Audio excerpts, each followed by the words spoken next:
dikasih Tuhan, wah, tanpa terasa nih, sudah 2 tahun kita sekolah minggu online ya. Di awal tahun ini, anak-anak kelas tunas sempat loh melaksanakan ibadah di minggu kedua dan minggu keempat. Nah, kali ini ada kabar gembira nih, tapi khusus buat kelas lemah lembut dan juga kelas taat ya. Mulai tanggal 10 April, sekolah minggu akan dibuka di gereja kembali khusus buat kelas lemah lembut dan taat. Kita akan melaksanakan ibadah sekolah minggu khusus kelas lemah lembut dan taat di lantai 4. Sedangkan kelas tunas tetap diadakan ibadah di gereja di lantai 2. Lalu Kak Diana, bagaimana dengan kelas lainnya nih? Buat anak-anak kelas lainnya, sabar dulu ya. Kalian pasti akan mendapatkan gilirannya untuk bisa beribadah di gereja. Nanti Kak Diana akan memberikan pengumuman lanjutannya. Nah, nantinya nih buat kelas lemah lembut dan taat akan diberikan petunjuk tentang bagaimana cara anak-anak dapat menghadiri ibadah sekolah minggu di gereja. Setelah ini ya, setelah penjelasan Kak Diana, kalian bisa memperhatikannya dengan baik. Kak Diana berharap kita bisa bertemu nih di ibadah sekolah minggu di minggu kedua dan juga keempat. Eits, jangan lupa ajak papa dan mamanya juga untuk beribadah di gereja GKI Emmaus. Sama jamnya, jam 9. Papa mamanya bisa beribadah di gedung gereja lantai 1. Oke? Baik, selamat mendengarkan pengarahan tentang bagaimana kalian bisa mengikuti ibadah sekolah minggu online di bulan April. Bye! Adik-adik, sebelum kita mengikuti sekolah minggu, kita tetap mematuhi protokol kesehatan yang ada di gereja ini. Nah, kita akan mengadakan simulasi yang akan dilakukan oleh kakak guru. Sebelum kita masuki gedung gereja, kita akan dicek temperatur.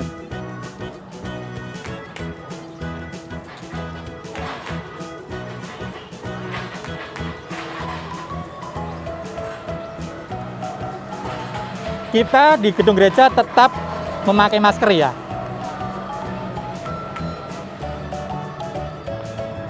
Setelah dicek temperatur, kita scan barcode yang ada di aplikasi GKI Emmaus.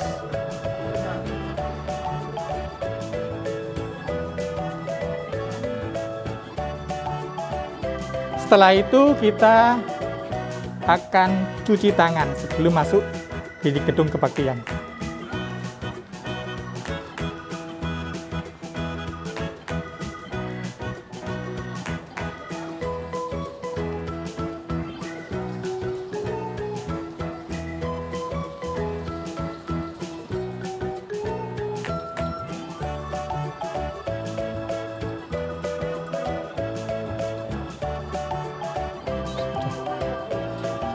Setelah itu kita masuki ruang bilik sterilisasi.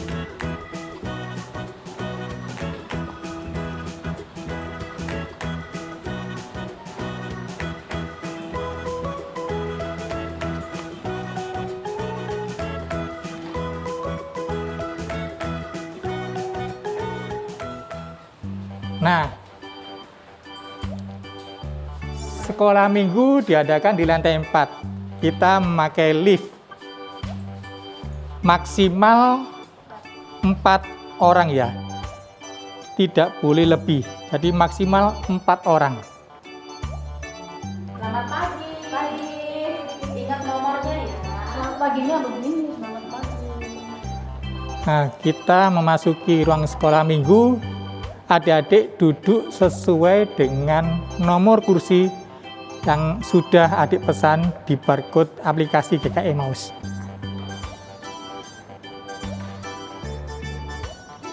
Selama mengikuti ibadah, tetap memakai masker dan menjaga jarak.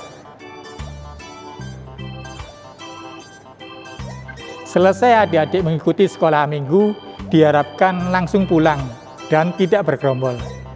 Terima kasih. Sampai ketemu di ibadah sekolah minggu onsite.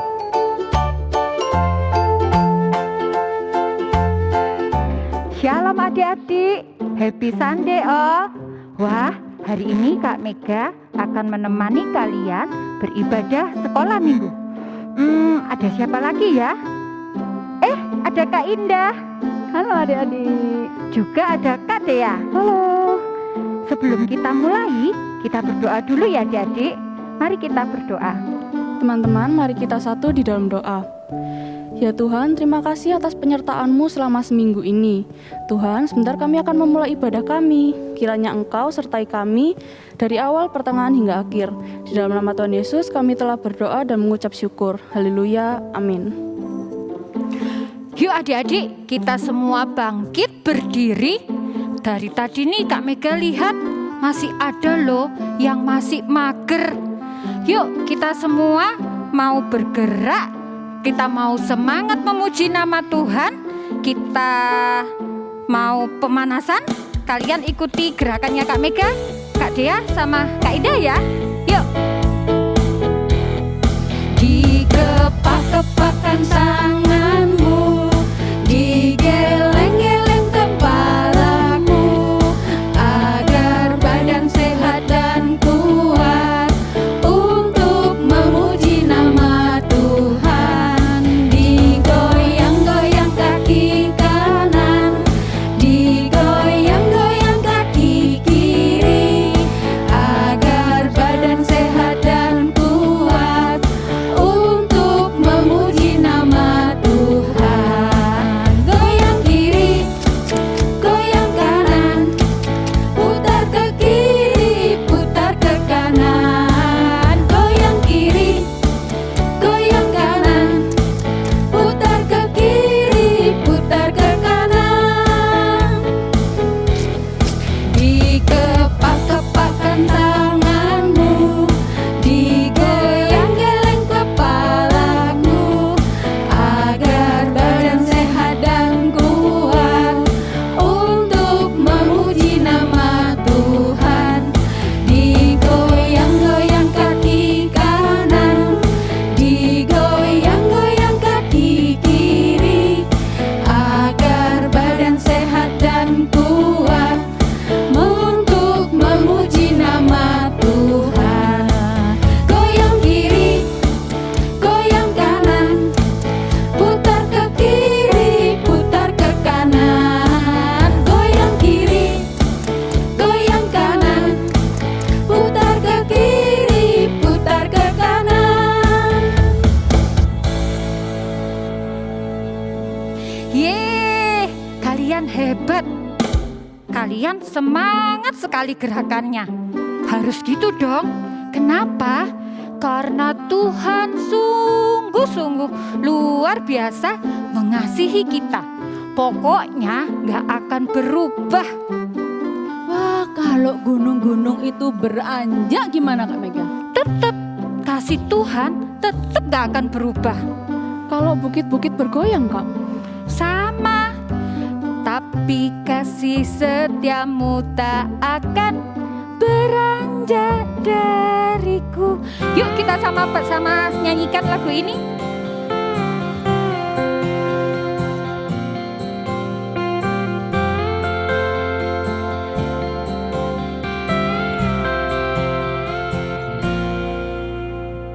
Biarpun gunung-gunung beranjak dan bukit-bukit pun bergoyang, tapi kasih setiamu tak akan beranjak dariku. Biarpun gunung-gunung beranjak dan bukit-bukit pun bergoyang, tapi kasih setiamu tak akan beranjak dariku.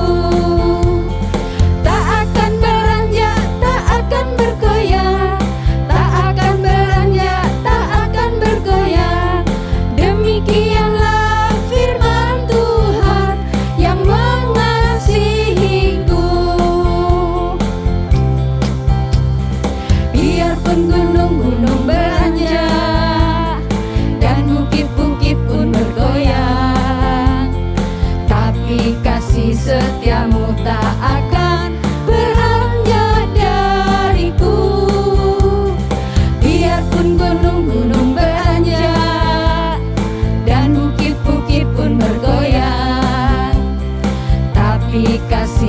setiamu tak akan beranjak dariku.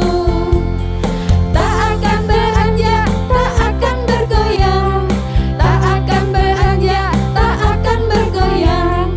Demikianlah firman Tuhan yang mengasihiku. Nah, anak-anak, sekarang saatnya kita memberi yang terbaik buat Tuhan, memberi persembahan. Wah, gimana Bu Indah caranya? Tuh dikirim ke lewat ini, QR code ada sebelah kiri ya sayang. Terus kalau kamu tidak sempat, kamu bisa minta tolong sama orang tua, mama, papa boleh. Supaya juga dibawakan, dikirim ke gereja. Tapi kalau kamu sendiri yang mau mengasihkan, karena kan kita sebentar lagi ada onset nih, boleh ya.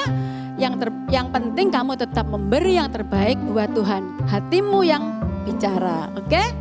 Sekarang mari kita sama-sama memuji Tuhan. Thankful.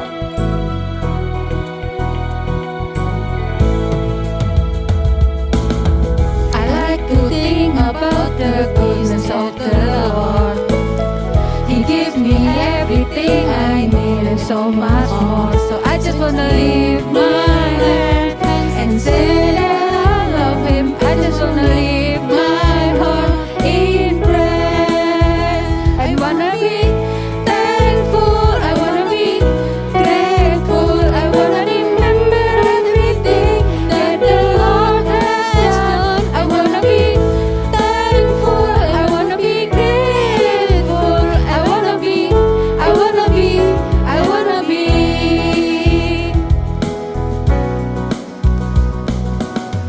I like to think about the goodness of the Lord. He gave me everything I need and so much more. So I just wanna lift my hand and say that I love Him. I just wanna lift my heart in praise. And I wanna be thankful. I wanna be grateful. I wanna remember everything that the Lord has done. I wanna be thankful. I wanna be grateful. I wanna be.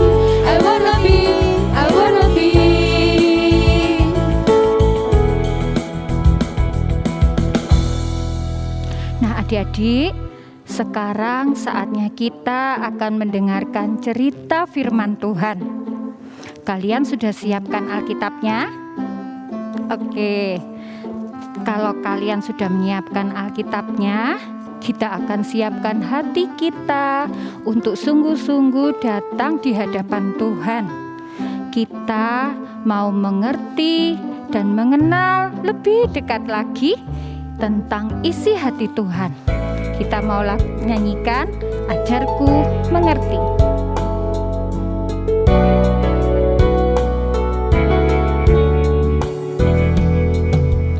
Bapakku datang kepadamu, ucap syukur atas kebaikanmu. Sekarang ku buka telingaku, ku mau dengar suaramu. Biar ku mengenalmu lebih dalam, lebih dekat. Bapa, ajarku mengerti tentang isi hatimu.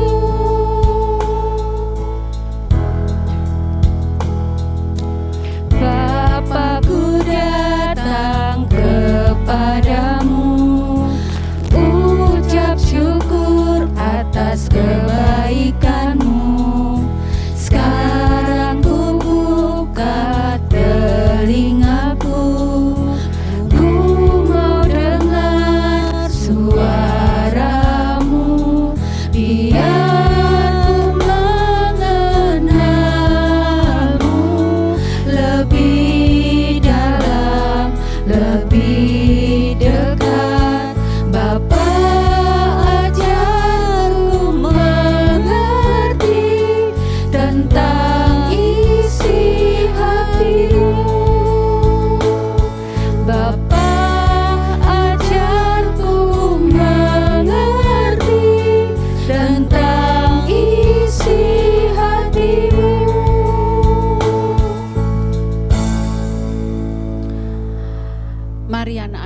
kita berdoa ya.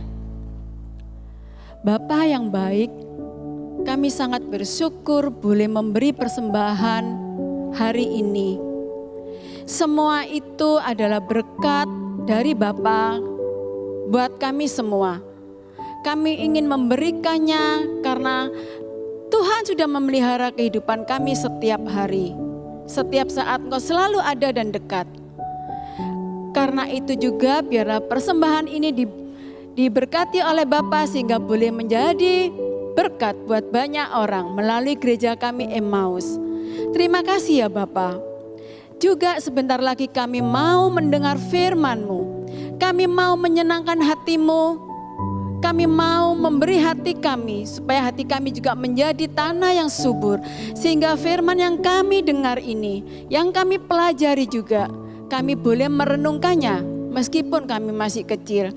Dengan pertolongan Bapa kami dimampukan dan kami boleh mewujudkannya, boleh menyatakannya melalui sikap kehidupan kami. Karena firman-Mu itu hidup yang sanggup merubah kehidupan kami anak-anak-Mu. Tolonglah kami, pimpinlah kami dari awal pertengahan kami mendengar dan memberi hati. Di dalam nama Tuhan Yesus kami berdoa dan mengucap syukur. Haleluya, amin.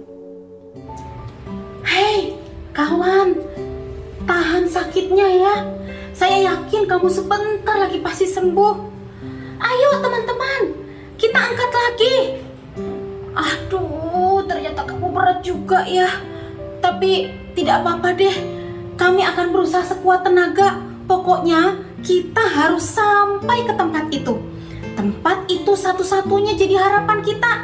Asal kita bisa masuk ke tempat itu dan bertemu dengan orang hebat itu, pasti kamu bisa sembuh.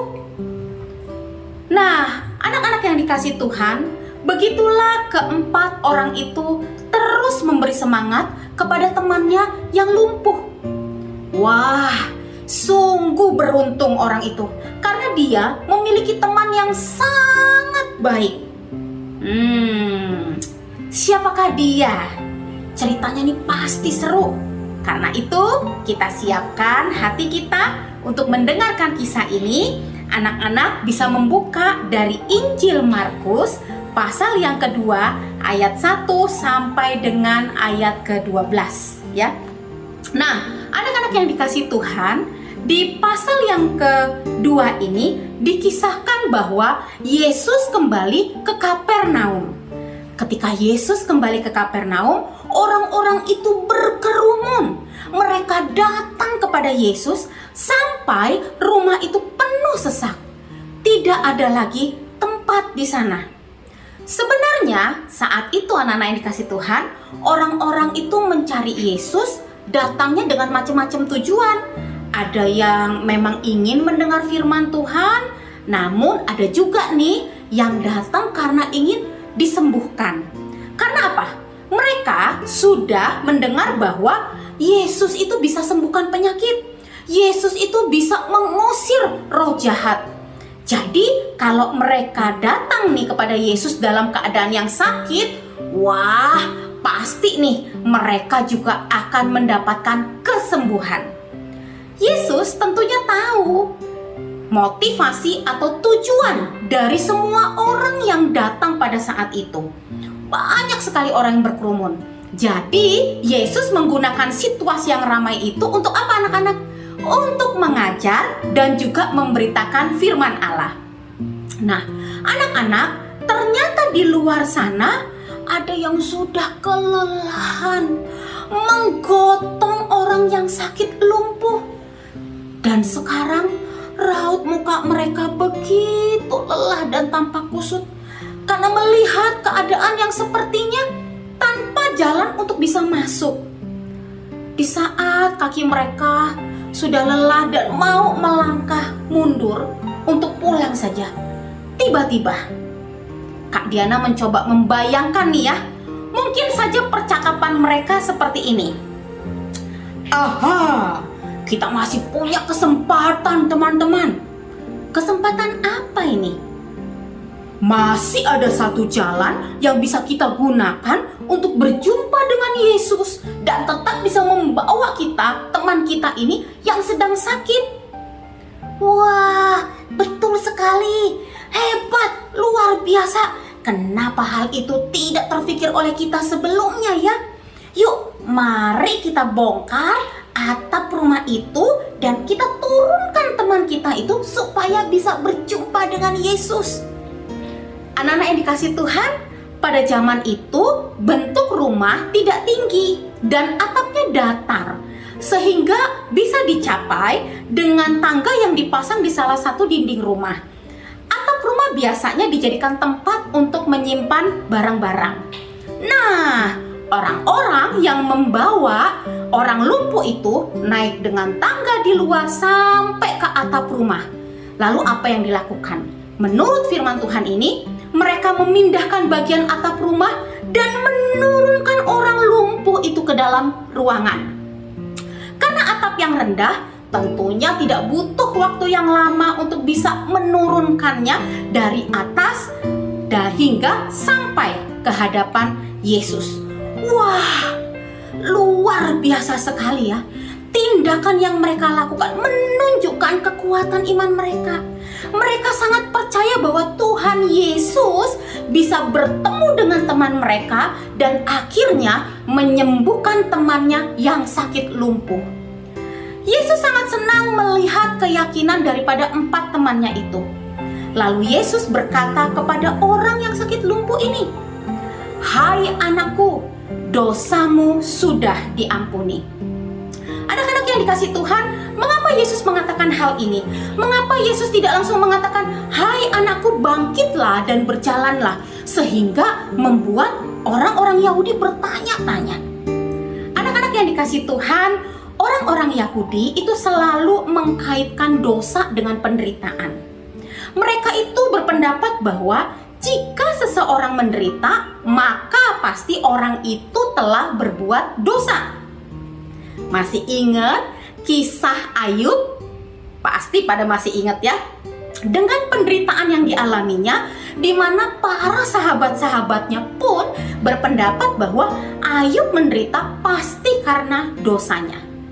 Nah, di dalam kemahatauannya, Yesus tahu bahwa orang lumpuh ini berdosa. Tetapi apa yang dilakukan oleh Tuhan Yesus? Tuhan Yesus saat itu mengampuni orang lumpuh ini. Tidak hanya dosanya yang diampuni, tetapi ia juga diselamatkan. Beberapa guru Taurat yang ada di sana memperhatikan apa yang dilakukan Yesus. Bukan hanya mengampuni dosanya, tetapi menyelamatkannya dan juga menyembuhkannya. Mereka berkata di dalam hatinya, mereka menganggap bahwa Yesus ini menghujat Allah. Dalam hatinya mereka berkata, berani benar orang ini bicara begitu. Dia menghina Allah. Siapa yang boleh mengampuni dosa selain Allah sendiri? Pada waktu itu anak-anak yang dikasih Tuhan, Yesus tahu pikiran mereka. Yesus berkata, "Mengapa kalian bertanya-tanya begitu di dalam hatimu? Anak manusia mempunyai kuasa di dunia ini untuk mengampuni dosa. Bagaimana dapat aku membuktikan itu kepada kamu? Mungkin kamu menganggap lebih mudah bagiku mengatakan kepada orang lumpuh ini, dosamu sudah diampuni. Atau mengatakan, bangunlah, angkat tikarmu dan berjalanlah. Tetapi sekarang, aku akan membuktikan kepadamu bahwa di atas bumi ini, anak manusia berkuasa mengampuni dosa." Lalu anak-anak yang dikasih Tuhan, Yesus berkata kepada orang lumpuh ini, "Berdirilah, ambillah tikarmu, dan pulanglah ke rumah." Anak-anak yang dikasih Tuhan, apa yang terjadi pada orang lumpuh ini? Orang lumpuh ini berdiri. Pada akhirnya, Yesus telah menyembuhkan orang lumpuh ini. Orang lumpuh itu bangun. Dia segera mengangkat tempat tidurnya. Lalu dia pergi keluar ke hadapan orang-orang yang menyaksikannya. Bahkan pada saat itu, orang-orang orang-orang yang ada di sekitar sana yang menyaksikan peristiwa itu begitu kagum dan mereka memuji Allah. Bahkan mereka berkata dengan mulut mereka, belum pernah kita melihat kejadian seperti ini. Luar biasa sekali. Anak-anak yang dikasihi Tuhan, karena keteguhan dan kepercayaan atau iman dari keempat orang tersebut, sehingga memberikan dampak yang begitu besar, yaitu nama Tuhan dipermuliakan. Anak-anak yang dikasihi Tuhan, dari kisah ini kita mau belajar tentang apa arti sebuah pelayanan yang sesungguhnya dari keempat orang ini. Empat orang tersebut melakukan pelayanannya bagi sahabatnya yang lumpuh dengan kasih, dengan keteguhan dan iman. Kasih dan keteguhan dan iman dari keempat orang tersebut telah membuat si lumpuh mengalami perjumpaan dengan Tuhan, bahkan diampuni dan juga disembuhkan. Anak-anak yang dikasihi Tuhan, sebagai anak-anak yang sudah percaya kepada Yesus, Kak Diana dan juga semua anak-anak di rumah, kita juga harus memperkenalkan akan keteguhan iman kita, kasih kita kepada Tuhan, serta pengharapan yang hanya ada di dalam Tuhan. Lalu Kak Diana, bagaimana sih cara sederhananya nih? Soalnya kan kami masih anak-anak yang kecil-kecil. Nah, anak-anak yang dikasihi Tuhan, apa yang bisa anak-anak lakukan? Anak-anak dapat melakukan seperti ini nih. Misalnya ketika ada teman kalian yang hatinya lagi susah, ajak mereka berdoa kepada Tuhan. Ketika ada teman kalian yang mungkin sedang sedih, ajak mereka untuk berdoa. Ketika ada teman kalian yang sedang sakit, ajak mereka untuk berdoa. Ketika papa dan mama atau saudara kalian sedang sakit atau susah hati, ajak mereka untuk berdoa ke hadapan Tuhan. Ketika anak-anak mengajak mereka berdoa, anak-anak sudah memperkenalkan tentang Tuhan Yesus. Jadi anak-anak yang dikasihi Tuhan, bersama papa, mama, kakak-kakak guru dan juga Kak Diana, mari kita menjadi seorang sahabat yang bisa memperkenalkan akan iman, keteguhan iman kita, dan juga pengharapan kita di dalam Tuhan kepada orang-orang yang ada di sekitar kita.